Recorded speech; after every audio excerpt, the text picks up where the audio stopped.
All right, here we are, cruising the coast, 2016, and today we are looking at a 1937. What is this? I'll let you explain what it is. Chevrolet 1.5 ton truck.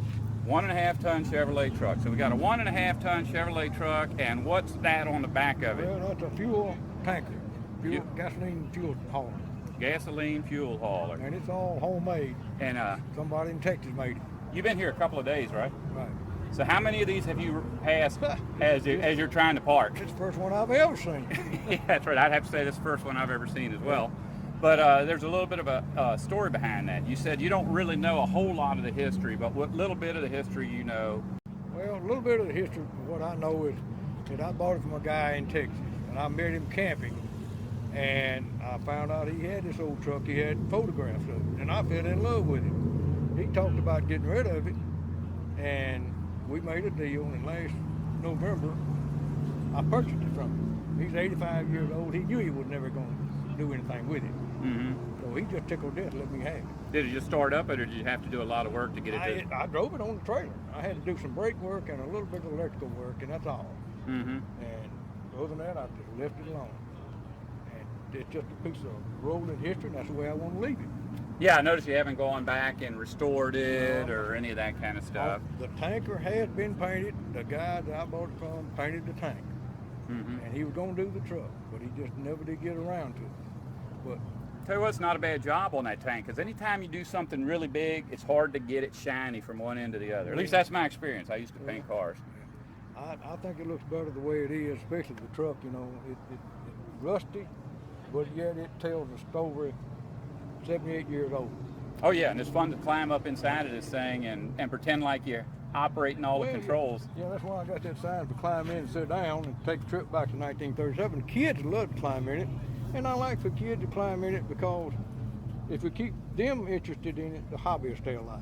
Right, that's right. And I have a lot of older people climb and say, oh, my daddy had one just like it. You know, they want to get in it. Well, a fellow that was, when you were over there and I was setting up my equipment, a man came and asked me if it was all right to get in it, and I'm like, sure. Yeah. He was about 80 years old. Well, you know, it brings back memories for them. You know, their daddy had one. They haul hay in it. They haul pulpwood, whatever. And it's interesting for them to look at it. And I enjoy them being able to see it. And you actually feel like this may be a homemade deal? Well, at least like a one-off or it's short run. It wasn't like something that was produced. It's not a production. The truck itself is a production truck. The trailer is one or maybe two.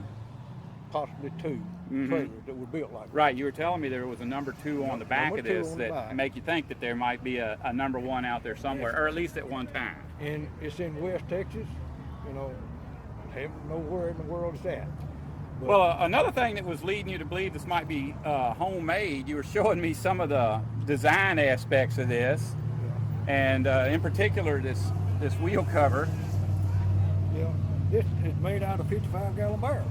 55-gallon barrel wrapped around the tires, keep mud from flinging up all over the truck. All the fifth wheel is homemade, and you know you can see that they knew what was readily available in 1937, 39. You know, there was no auto zone they could do down by farms. They had to use what was readily available. Oh yeah, you got them old. It's not a production built trailer. It's not a professionally built trailer. It's built by somebody in some welding shop. Mm-hmm. You can see hammer marks on the tank where they actually beat the metal into that shape. Yeah. Tell you what, people back in the day, man, they had some skill sets that do not exist anymore. Well, that's true. You know, everybody says those are good old days. I don't know what the good old days. The good old days are now. Folks back in those days used to work hard. Yeah, that's right. Oh man, I can't even imagine some of the stuff people used to have to do just to survive. Well, just like somebody drove this thing every day and made a living for his family out of driving and operating this thing, hauling fuel. You know, no air conditioning, no power steering, no power brakes. You know, I know it had to be incredibly hot.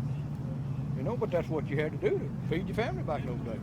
Yeah, and it's not like these people didn't know they were miserable, Well, but they just were accepting of it. This was back before air conditioning. Yeah, this is the way it works. There's not no way around it, so there's no reason to complain about it. Well, sure, I'm glad you brought this thing to Cruising the Coast this year. Have you been to other car shows with this? Yes, I just purchased the whole thing in November last year. I've had it Blue Suede Cruise in Tupelo. I had it Tunica last weekend, Tunica in North Mississippi. Mm-hmm. But the biggest show I carried to was Blue Suede Cruise in Tupelo, which it was about 1,000 cars there. Oh yeah. And people just fall in love with it, you know. People just because they get to see it, you know, as it was. Then they get to read a small history of it, you know, and they just fascinated with it. So I see you're wearing a Corvette T-shirt. Okay. Or have you owned a Corvette? Well, I've owned 10 Corvettes over the years. Uh-huh. I still got one that I bought almost 40 years ago. And I brought it down there 2 years ago. But it's a keeper. Yeah, uh-huh. And I brought my daughter home from the hospital in it, so it'll be her car one day. So on the back of your Corvette, is there a bumper sticker that says, my other car is a fuel tanker? No. I'm going to get me a T-shirt built up with this tanker on it one day. Yeah, that'd be cool. Yeah, that way you can be sitting over there trying to get some rest, Yeah. and people will come tap you on the shoulder to ask you questions about the I thing. can't sit over there, you know, and folks over here looking. I got to walk over and talk to them because I know they want to know something, you know, that maybe I know, and I enjoy them looking at it. Oh, I know the feeling. Look, I ain't got nothing to bring to cruising the coast with me anymore, but back in the day when I brought something, that was fun. No one was bothering me when they asked me about my car. All right. Well, I can't think of anything else to ask you. Is it all right if I climb up in there? You're welcome to. I got in here yesterday, so I know I can get in. I had to test it first before I actually did it. It's not the most convenient, comfortable thing in the world. Well, whoa, I lost my shoe. I noticed you got retired from the military. Were you a fighter pilot? No. Well, if you can get in here, you know, you could still go apply to be a fighter pilot, because that's about how much room they got in their cockpit. I would have maintenance warrant. Well, that probably comes in handy nowadays. Oh, yeah. You see, it's got not much comfort in it. Well, you know what? Back in the day when I was young, I always wondered something about this era. But, you know, we've already talked about that people weren't worried about comfort back then. And Well, they didn't know what comfort was. yeah, they had to haul fuel. That's right. You know, it's like, what, there's supposed to be a sofa in there? Yeah. This is all the air conditioning there is right there. That's the thing. Oh yeah, and that looks like, is that something you added, or is No, that actual it was on there 1937 right technology? That was 1937 technology. Push around like that, it's cold air in there. Just like a ventilator. Oh yeah, oh yeah.